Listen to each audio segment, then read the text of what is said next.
Hey guys, welcome back to my YouTube channel English अड्डा बाय KD sir. आज हम बात करेंगे फ्लेमिंगो के सेकंड चैप्टर लॉस्ट स्प्रिंग के मोस्ट इंपोर्टेंट क्वेश्चंस के बारे में। और ये जो मोस्ट इंपोर्टेंट क्वेश्चंस है ना रहेंगे, ये आपके पिछले एग्जामों में 2022 2023 के एग्जामों में आपके ना आ चुके हैं, इसलिए इनको कह सकते हैं कि मोस्ट रिपीटेड है ना क्वेश्चंस जो आपको कराए जाएंगे। और 2024-25 के लिए ये आपके ना मोस्ट इंपोर्टेंट क्वेश्चंस है ना रहने वाले हैं, इसलिए आप थोड़ा सा इन क्वेश्चंस पे अधिक से अधिक ना ध्यान दीजिएगा। अगर वीडियो अच्छी लगे तो please like share and comments जरूर कीजिएगा। और ये क्वेश्चंस आपको जो कराए जा रहे हैं इस चैनल पर, आपको very very most important questions कराए जा रहे हैं, इन पे आप अधिक से अधिक है ना ध्यान दीजिएगा और जितना हो सके आप इनको अच्छे तरीके से लर्न कीजिएगा। और ये क्वेश्चंस आपके मोस्ट रिपीटेड क्वेश्चंस हैं जो कि आपके पिछले एग्जामों में आ चुके हैं। अगर वीडियो अच्छी लगे तो please like share and comments and subscribe करना ना भूलें इंग्लिश अड्डा बाय केडी सर। और इस चैनल पर आपको क्लास 10th व 12th के सभी प्रकार के मोस्ट इंपोर्टेंट क्वेश्चंस है ना मिलेंगे इसी चैनल पर आपको ना, तो बने रहिए हमारे चैनल के साथ में। प्लीज़ शेयर एंड सब्सक्राइब करना ना भूलें इंग्लिश अड्डा बाय केडी सर। धन्यवाद।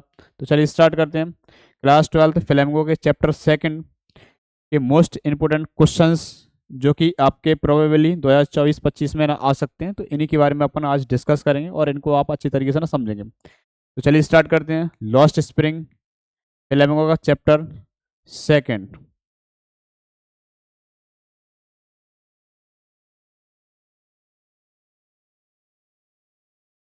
अगर वीडियो अच्छी लगे तो please like share and comments करना ना भूलें आप लोगों ना। हमारे यूट्यूब चैनल का नाम इंग्लिश अड्डा बाय केडी सर। अगर मेरा कॉन्टैक्ट नंबर है ना 8602562790। यदि आपको इस चैप्टर की ना PDF वगैरह चाहिए आपको ना, तो आप लोग ना मेरे व्हाट्सएप चैनल से जुड़ सकते हैं, चाहे आप मेरे व्हाट्सएप नंबर पर मुझे मैसेज कर सकते हैं, तो आपको जो PDF है इस टॉपिक की आपको प्रोवाइड है ना करवा दूंगा। क्लियर बात है तक? चलिए स्टार्ट करते हैं। यूट्यूब चैनल, ये हमारे यूट्यूब चैनल की लिंक है इस जगह पे। Chapter 2 flamingo lost spring. Lost spring की आपको ऑलरेडी पहले से ही आपको समरी आपको अपलोड है ना कर दी गई है, तो आप उसको ना उस आपके वीडियो पर अधिक से देख लीजिएगा आप लोग ना। उसको हमारे चैनल पर आप जाकर आप लोग अधिक से देख लीजिएगा। लॉस्ट स्प्रिंग की आपको ना पहले से ही आपको अपलोड कर दी गई है स्टोरीज, ठीक है, समरी कर दी गई है। तो चैप्टर 2 फ्लेमिंगो लॉस्ट स्प्रिंग, इसके राइटर का नाम है एनिस जंग और ये स्टोरीज ऑफ स्टोलन चाइल्डहुड के नाम से भी इसको ना जाना जाता है। इसमें क्या होता है, इसमें दो करेक्टर रहते हैं, जिसका नाम पहला करेक्टर रहता है आपका साहिब जो कि अपने बचपन को खो देता है। दूसरा जो रहता है बेटा आपका मुकेश। तो इनके बारे में बताया गया ये अपने किस प्रकार से ना बचपन को खो देते हैं गरीबी के कारण से। इसमें इन दोनों मेन करेक्टर के बारे में बताया गया। क्लियर बात है तक? लॉस्ट स्प्रिंग, इसका नाम भी है आपका ना, लॉस्ट का मीन्स होता है बेटा आपका खोना, स्प्रिंग का मीन्स होता है बसंत, और ये इस जगह बसंत का मतलब आपका बचपन से, तो खोया हुआ बसंत या कह सकते हैं खोया हुआ आपका बचपन। और किसने बचपन है ना खोया हुआ, तो इस टॉपिक में तो ये आपके दो कैरेक्टर हैं साहिब और मुकेश। इन दोनों के बारे में दोनों ही अलग अलग स्टोरीज हैं जो कि आपको समरी में कवर अप ना कर दिया गया है। क्लियर बात है तक? तो चलिए स्टार्ट करते हैं। पहला question number first.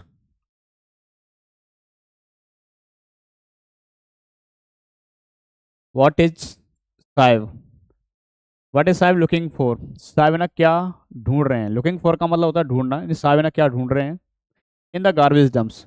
Garbage dumps का मतलब होता है कूड़े करकट के ढेर में, यानी साहिब कूड़े करकट के ढेर में क्या ढूंढ रहे हैं। वो देखना तक आगे देखिए।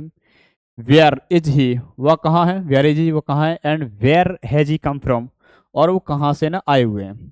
तो मैंने आपको जब स्टोरी कवर कराई गई थी आपको लास्ट टाइम पे ना बताया गया था, इसमें मेन करेक्टर कौन रहता है आपका ना, इस स्टोरी में आपका साहिब और मुकेश रहते हैं। इस स्टोरी में आपके मेन करेक्टर कौन रहते हैं? साहिब और मुकेश रहते हैं। चलिए आप थोड़ा इधर देखिए आप मेरे साथ।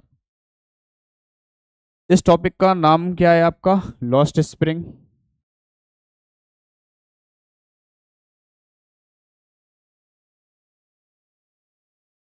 और ये लॉस्ट स्प्रिंग आपका ये टॉपिक का नाम है जो कि आपका सेकंड चैप्टर है आपका। इसमें आपके दो मेन करेक्टर बताए गए थे। इसमें आपके ना दो मेन करेक्टर ना बताए गए थे। पहला बताया गया था आपका नाम साहिब के बारे में, दूसरा बताया गया था आपको ना मुकेश के बारे में। क्लियर बात है? ये दो ही करेक्टर आपके इसमें मेन थे। तो पहले अपन बात करेंगे साहिब के बारे में। किसके बारे में बात करेंगे अपन? पहले साहिब के बारे में बात करें। साहिब है ना कौन था? साहेब की थोड़ी बहुत स्टोरी शॉर्ट में अपन समझ लेते हैं, जिससे अपना क्वेश्चन है ना आसानी के साथ हो जाएगा। ठीक है, तो साहिब के बारे में बताया, तो साहिब है ना पहले कहाँ का रहने वाला व्यक्ति है? ये साहिब है ना बेटा आपका ढाका बांग्लादेश का रहने वाला व्यक्ति है। ढाका बांग्लादेश का रहने वाला व्यक्ति है। क्लियर बात ना तक?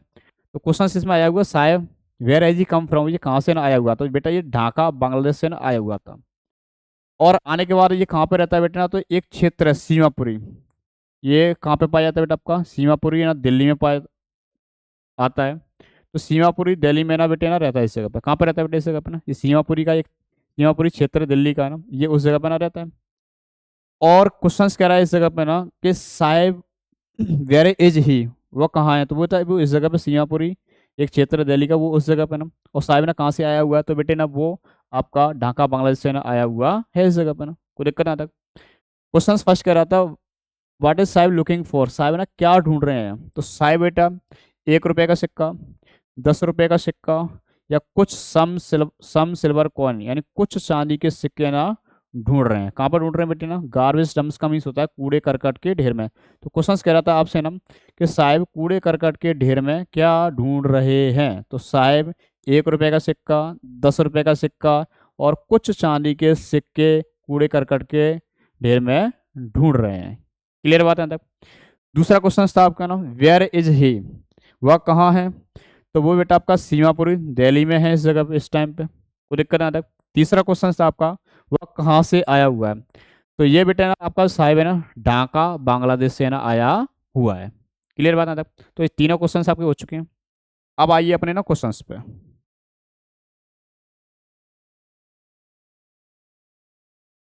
तो देखिए इसका आंसर सुनिए। क्वेश्चन कह रहा था आपसे ना what is Sahib looking, Sahib है ना क्या ढूंढ रहे हैं? For in the garbage dumps, यानी कूड़े करकट के ढेर में ना साहिब है ना क्या ढूंढ रहे हैं? वेयर इज ही, वह कहाँ है? And where has he come from, और वो कहाँ से आया हुआ है। क्लियर बात आता? तो देखिए मैंने अभी क्या बताया इसके बारे में।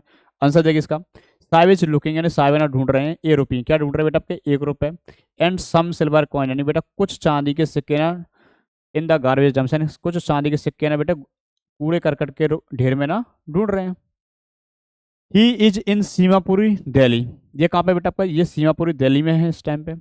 एंड माने और साहिब हैज कम फ्रॉम, ये कहाँ से आया हुआ है? तो साहिब हैज कम फ्रॉम आया हुआ है फ्रॉम ढाका बांग्लादेश, ये बेटा आपका ना ढाका बांग्लादेश से ना आया हुआ है। क्लियर बात है तक?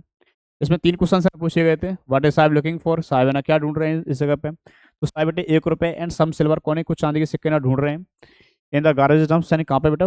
कूड़े करकट के ढेर में। वेयर इज ही, वो कहाँ है? तो बेटा वो कहाँ पे है? He is in Seemapuri Delhi, वो बेटा आपका सीमापुरी दिल्ली में। ठीक है।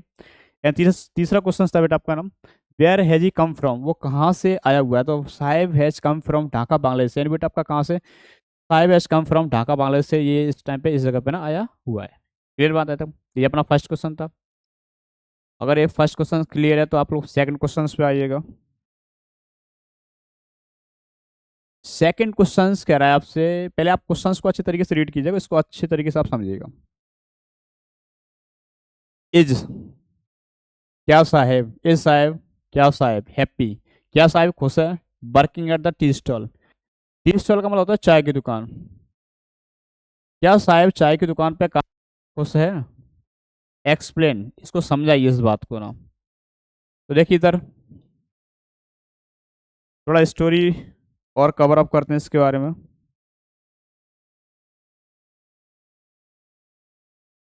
मैंने लास्ट टाइम आपको ये बताया गया था कि ये जो व्यक्ति है आपका साहेब कहाँ पे आ जाता है आपका? ये आ जाता है बेटा आपका सीमापुरी में आ जाता है। और सीमापुरी में आने के बाद, सीमापुरी क्षेत्र जो जो कि बेटा आपका दिल्ली में है, और उसमें उस जगह पे आने के बाद ये एक चाय की दुकान है, टी स्टॉल। ये चाय की दुकान पे क्या करता है बेटा? इस जगह पे काम करता है। ठीक है। और चाय की दुकान पे काम करो, इसके बदले इसको आपको इसके ना 800 रुपये मिलते हैं। कितने हैं ना? 800 रुपये का मिलते हैं। और 800 रुपये प्लस इसका जो पूरा दिन का जो खाना वगैरह जो रहता है इसको वो भी मिलता है। तो 800 रुपये प्लस इस मिल्स वगैरह इसको मिलता है इसके बदले में।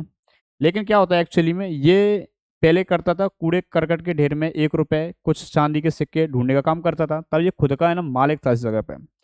लेकिन क्या होता है कि जैसे ये दूसरे अब ये चाय की दुकान पर काम करने लगा, तो ये दूसरे की नौकरी करने लगा, तो ये खुद का मालिक अब इस जगह पर नहीं रहा। इसलिए क्या होता है, इस जगह पे ये दूसरे की नौकरी कर रहा होता है, तो इसलिए अब जो साहिब नाम का जो व्यक्ति है, चाय की दुकान पे काम करके बिल्कुल भी खुश है ना नहीं है। क्लियर बात है तक।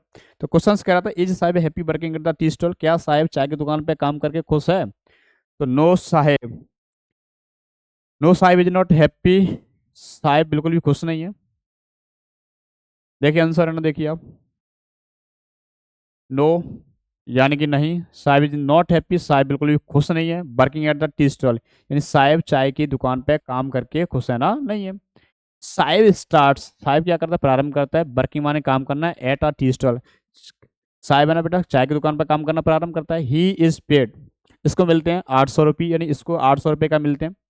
And he is also provided, और उसको ना उपलब्ध कराया जाता है, ऑल इज मिल्स, उसको खाना भी ना दिया जाता है या प्रोवाइड है ना कराया जाता है। Even them, Saheb is no longer remain his own master, Saheb लेकिन अब खुद का बेटा है ना मास्टर, यानी कि बेटे ना ये खुद का है ना, अब इस जगह पर मालिक नहीं रहा। बिकॉज माने क्योंकि, because he is working, because he is working as a servant, क्योंकि उस जगह पे ये नौकर के तौर पर है ना, नौकर के तौर पर काम करता है। Because he is working as a servant at the tea stall, क्योंकि ये चाय की दुकान पे बेटा एज अ सर्वेंट है, नौकर के रूप में या नौकर के तौर पर ये काम है ना करता है। इसलिए कह सकते हैं इस जगह पे ये खुद का मालिक है ना नहीं रहा। ये खुद का मालिक कब था, खुद का मालिक है ना जब था, ये खुद का मालिक है ना जब था इस जगह पे, जब ये गार्बेज जंक्शन कूड़े करकट के ढेर में कुछ चांदी के सिक्के और कॉइन्स वगैरह ढूंढने का काम है ना करता था, तब ये खुद का मालिक था, तब ये खुश था। लेकिन इस जगह पे चाय की दुकान पे काम करके बिल्कुल भी खुश है ना नहीं है। क्लियर बात है तक। तो अपने क्वेश्चन है ना दो हो चुके हैं, आगे देखिएगा आप क्वेश्चन नंबर 3।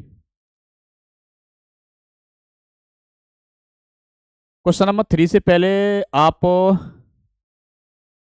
क्वेश्चन नंबर 4 पे आइए आप। What makes the city of Firozabad famous, यानी एक शहर है जिसका नाम बेटे ना फिरोजाबाद, फेमस का मतलब होता है प्रसिद्ध, यानी फिरोजाबाद जो शहर है वो किस लिए ना प्रसिद्ध है, यानी उस सिटी को किसके लिए ना जाना जाता है। तो Firozabad famous for glass bangles, यानी जो आपका जो फिरोजाबाद जो शहर है वो बेटा आपको किस लिए जाना जाता है, तो बेटा कांच की चूड़ियों के लिए इसको जाना जाता है, और कांच की चूड़ी के लिए बहुत ज़्यादा का ये फेमस है। आज भी ये कांच की चूड़ियों के लिए बहुत ज़्यादा का फेमस है, हालांकि योगी जी ने इसका नाम परिवर्तन है ना कर दिया है पिछले ही कुछ सालों पहले ही है ना। तो ये फिरोजाबाद एक शहर है जो कि किसके लिए जाना जाता है बेटा, ग्लास बेंगल्स के लिए ना जाना जाता है, ठीक है। आज फिरोजाबाद जो शहर है इस जगह पे, वो फिरोजाबाद शहर से कौन बिलोंग करता है इस जगह पे, तो मैंने आपको जो दूसरा करेक्टर बताया गया था, दूसरा करेक्टर ना बताया गया था आपको ना इस जगह पे, दूसरा करेक्टर कौन था आपका, मुकेश था। देखिए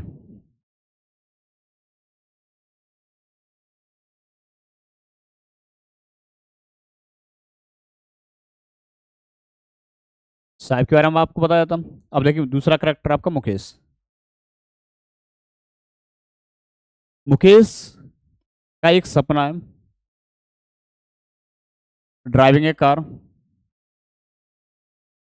या ऐसे कह सकते हैं become a motor mechanic, become a motor mechanic, या मोटर मैकेनिक है ना उसका एक बनने का एक ना बेटे ना सपना है।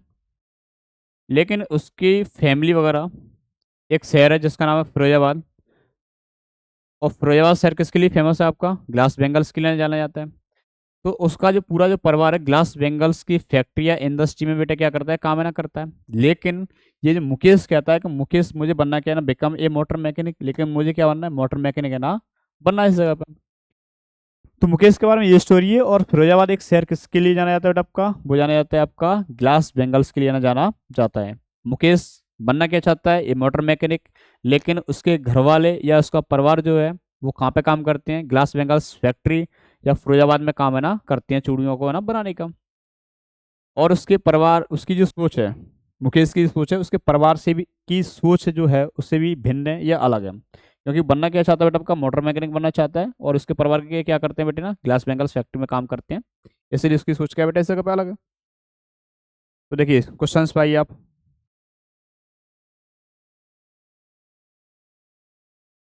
क्वेश्चंस कह रहा था आपसे है ना, what makes the city of Firozabad famous, ये हो गया था आपका, Firozabad is famous for glass bangles, इसके लिए ग्लास बेंगल्स को ना जाना जाता है।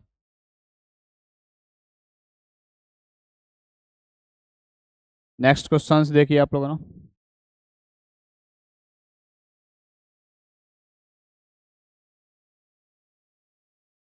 देखिए आगे कह रहा है नेक्स्ट क्वेश्चन है mention the hazards. Mention the hazards, hazards का मीन्स होता है बेटे खतरा। आपको खतरों के बारे में ना बताना है या मेंशन करना है। और वर्किंग माने काम करते समय in the glass bangles industry. देखिए ग्लास बेंगल्स इंडस्ट्री का मीन्स होता है बेटा कांच की चूड़ियों की फैक्ट्री। जो कांच की चूड़ियों की जो इंडस्ट्री या फैक्ट्री वगैरह जो रहती है उनमें काम करते समय कौन कौन से ना बेटे ना खतरा है ना पाए जाते हैं, हजार से ना पाए जाते हैं। उन खतरों के बारे में आपको क्या करना है बेटा बताना है या मेंशन है ना करनी है। क्लियर बात है तक।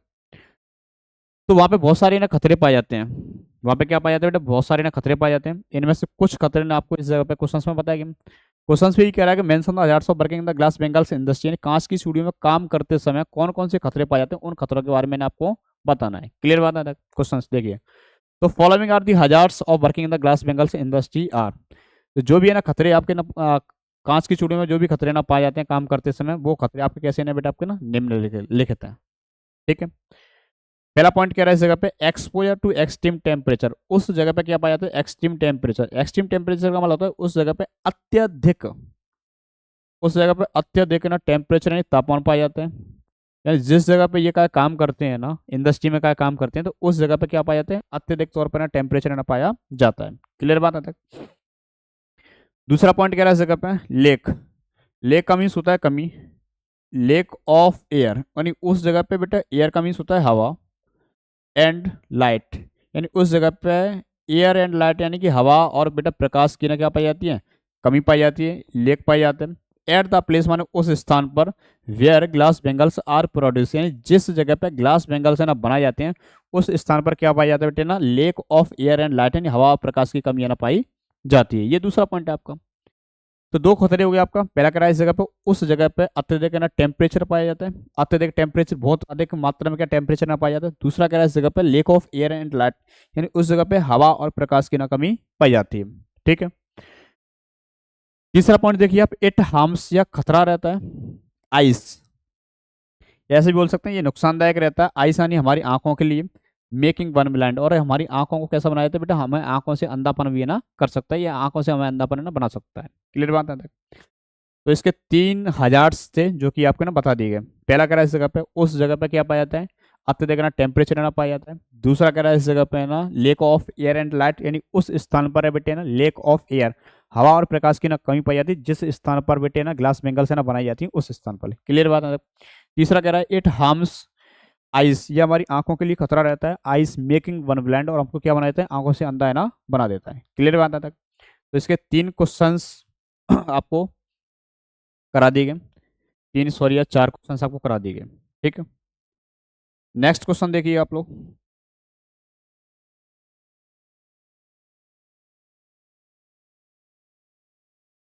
क्वेश्चंस कह रहा है हाउ। हाउ का मीन्स होता है कैसे। How is Mukesh attitude. देखिए ये अपॉस्ट्रोफी एस लगी इसको बोलते हैं बेटे ना अपॉस्ट्रोफी एस, और ये हिंदी में बेटा का की और के का अर्थ है ना देती है। तो how is Mukesh attitude, Mukesh की सोच, इसको आप चाहे तो एटीट्यूड को आप सोच कह सकते हैं इस जगह पे, और चाहे आप इसको कह सकते हैं दृष्टिकोण। यानी मुकेश की सोच है, मुकेश का जो दृष्टिकोण है ना कैसे टू हिज सिचुएशन अपनी स्थिति के अनुसार डिफरेंट माने अलग है, नहीं अब मुकेश की सोच है ना अपनी स्थिति के अनुसार कैसे ना डिफरेंट है या अलग है from that of his family.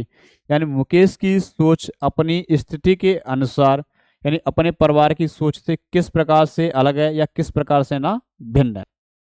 Clear बात है तक। तो इसे वो क्वेश्चन से करा है कि how is Mukesh attitude, Mukesh की सोच है ना कैसे to his situation different from that of his family, Mukesh की सोच अपने परिवार की सोच से किस प्रकार से भिन्न है या है ना अलग है। ये आपसे क्वेश्चंस कह रहा है। तो मैंने अभी थोड़ी देर पहले ही आपको बताया गया था मुकेश बनना क्या चाहता है आपका। ये देखिए आप थोड़ा सा मुकेश देखिए मुकेश बनना चाहता है आपका become a motor mechanic. Mukesh क्या बनना चाहता है मोटर मैकेनिक बनना चाहता है। क्लियर बात है। जबकि उसके जो परिवार के जो लोग हैं या उसकी फैमिली के जो लोग हैं वो किस में काम करने के लिए जाते हैं ग्लास वेंकल्स फैक्ट्री में काम करने के लिए जाते हैं। अब इन दोनों की जो दृष्टिकोण है या उन दोनों का जो ओपिनियन है, दोनों ही अलग अलग जगह पे हैं, क्योंकि वो बनना क्या चाहता है, मोटर मैकेनिक बनना चाहता है, और जबकि उसके परिवार वाले कहाँ पे काम करते हैं, ग्लास बेंगल्स फैक्ट्री में का काम करते हैं। इसलिए मुकेश की जो सोच है उसके परिवार की सोच से है ना, दोनों ही ना डिफरेंट है या अलग है ना, कह सकते हैं इस जगह पे। क्लियर बात है ना?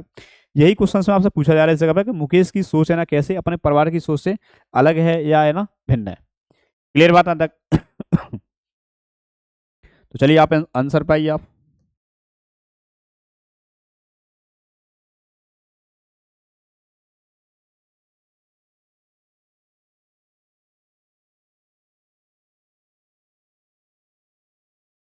देखिए, मुकेश एटीट्यूड यानी मुकेश की सोच या मुकेश के दृष्टिकोण टू ए सिचुएशन मैंने अपनी स्थिति के अनुसार different from that of family. Mukesh की सोच है ना या मुकेश का जो दृष्टिकोण है अपने परिवार की सोच से अलग है ना भिन्न है। ही माने वह, ही इज अवेयर यानी उसे पता है ऑफ एज एक्सप्लोइटेशन। एक्सप्लोइटेशन का मीन्स होता है शोषण, क्योंकि उसे अपने जो शोषण वगैरह जो होता है ना, उसे उस शोषण के बारे में उसे मालूम है या पता है।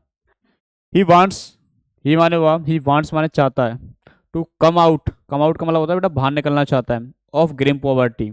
ग्रीम पॉवर्टी का मतलब होता है अति गरीबी। ग्रीम पॉवर्टी का मीन्स क्या होता है, अति गरीबी, क्योंकि वो बेटा किस चीज़ से बाहर निकलना चाहता है, अति गरीबी से बेटा बाहर निकलना है ना चाहता है। एंड बीसी सर्कल, और ना बेटा आपका गंदे माहौल यानी गंदे जो माहौल वगैरह जो रहते हैं, बीसी सर्कल यानी दुष्चक्र भी इसको कह सकते हैं, या ऐसे बोल सकते हैं कि जिस माहौल में ये रहते हैं ना उस माहौल से बाहर निकलना है ना चाहता है।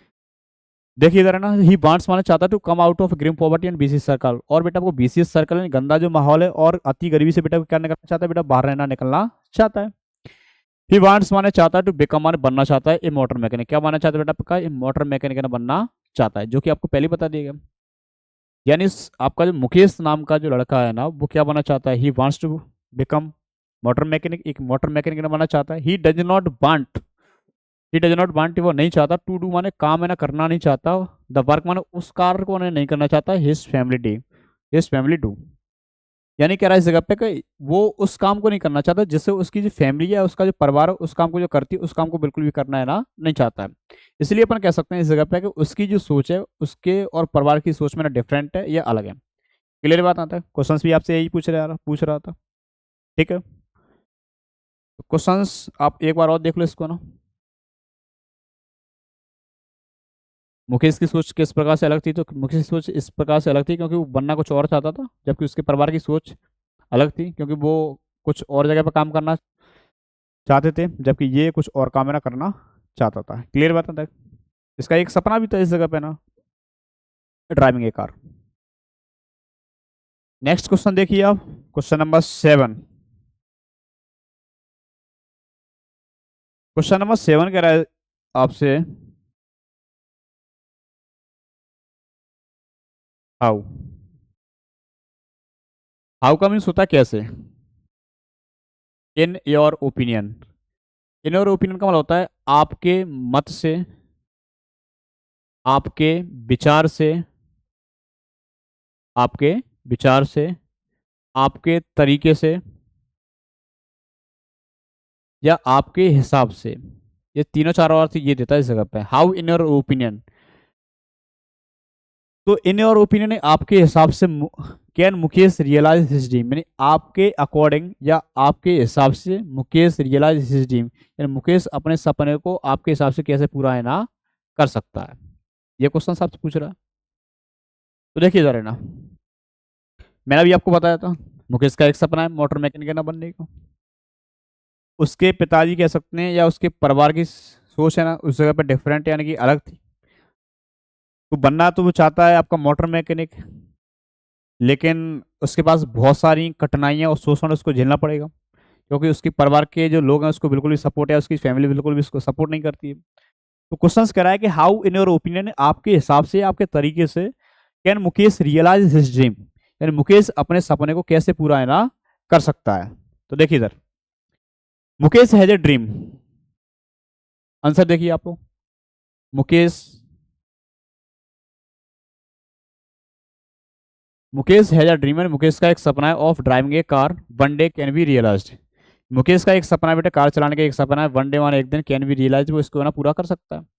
ही वांट्स माने वो चाहता है, ही वांट्स टू बिकम माने बनना चाहता है, क्या बनना चाहता है बेटा आपका मोटर मैकेनिक, वो क्या बनना चाहता है बेटा आपका मोटर मैकेनिक बनना चाहता है। तो he wants to become motor mechanic, यानी वो मोटर मैकेनिक बनना चाहता है। ही वांट्स माने चाहता है टू गो टू गैरेज, इसलिए बेटा टू गो टू गैरेज ना टू लर्न, यानी इसलिए सीखने के लिए, टू लर्न का मीन्स होता है सीखने के लिए, इसलिए वो गैरेज में ना बेटा जाना चाहता है।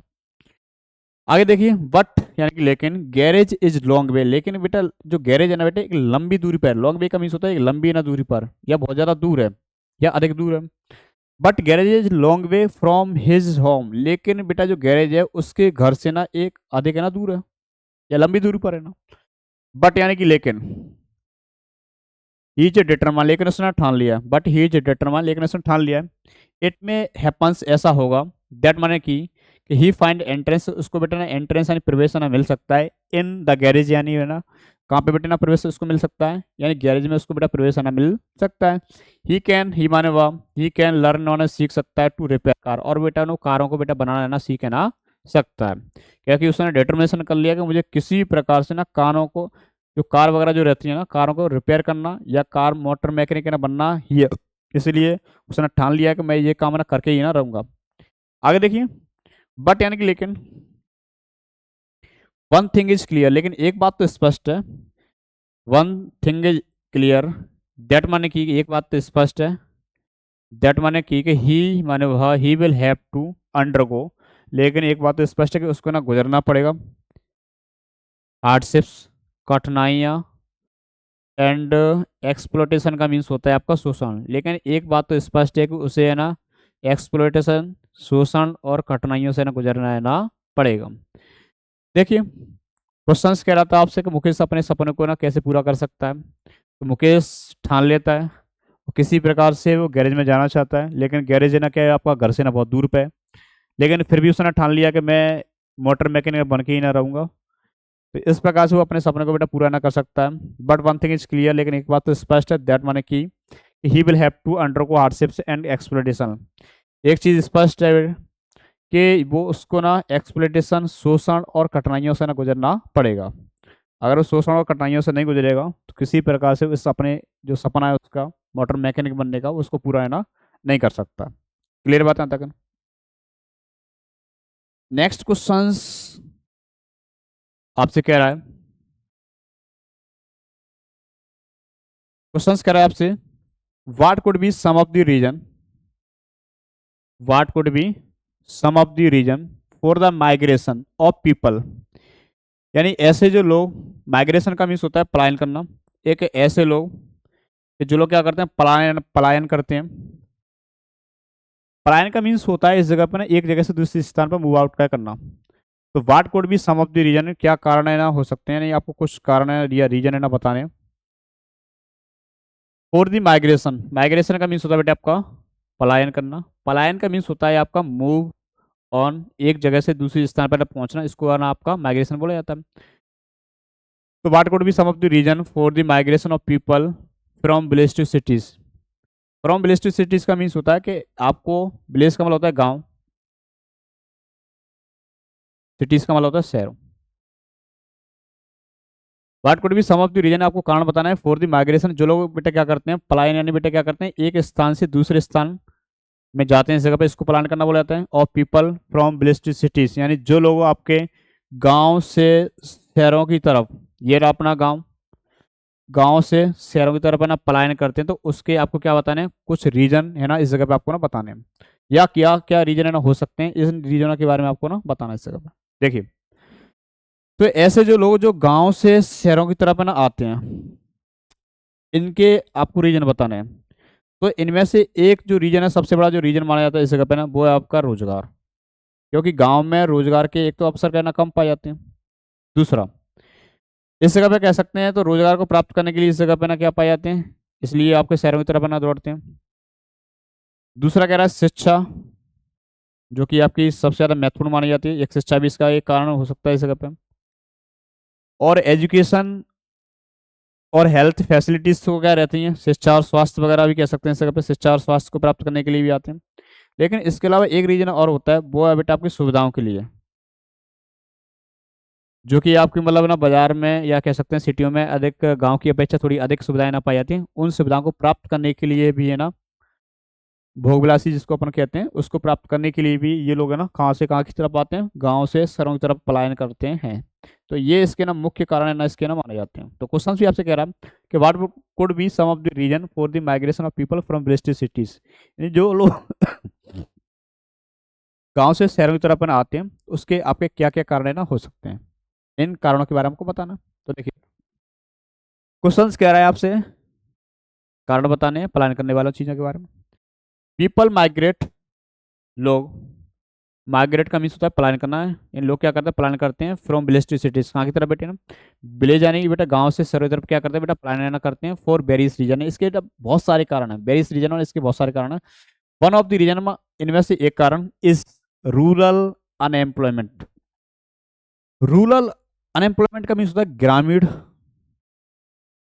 अनएम्प्लॉयमेंट का मीन्स होता है बेरोजगारी। ग्रामीण यानी जो गांव की जो बेरोजगारी है ना, जो छिपी हुई बेरोजगारी, इसको अपन कह सकते हैं एक, इनमें से एक कारण तो ये है।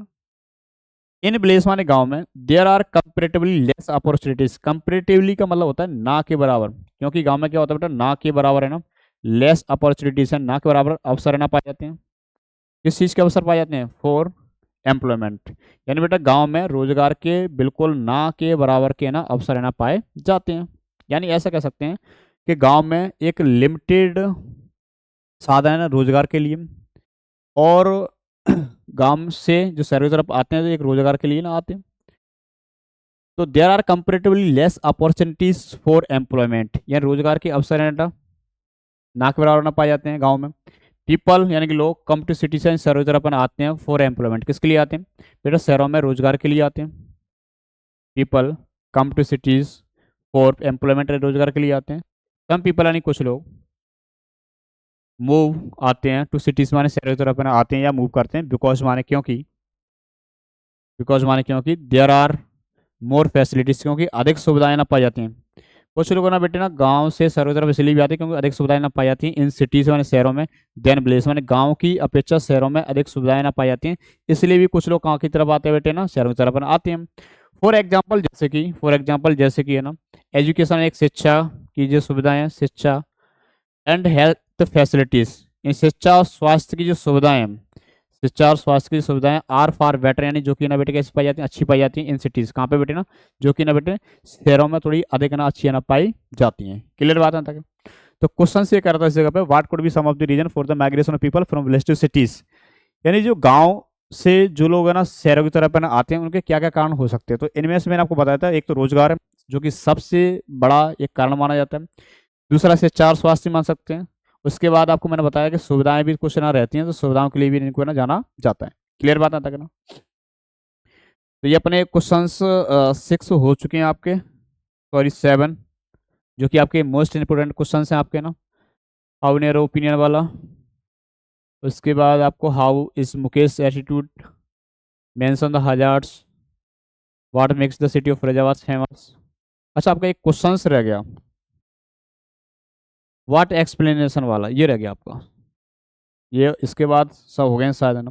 व्हाट एक्सप्लेन, इसको आप करिए, व्हाट एक्सप्लेनेशन, क्या स्पष्टीकरण, डज द ऑथर, स्पष्टीकरण डज द ऑथर, वह कौन सा स्पष्टीकरण, ऑथर का मीन्स होता है लेखक, does the author offer for the children not wearing footwear, ये कि ऐसे बच्चे जो ना बेटा आपके ना नंगे पैर चलते हैं, या नॉट वियरिंग फुटवेयर, या ऐसे कह सकते हैं कि जो है ना फुटवेयर नहीं, चप्पल जूते है ना नहीं पहनते, उनके लिए लेखक ना क्या स्पष्टीकरण है ना देता है। क्लियर बात आता है ना।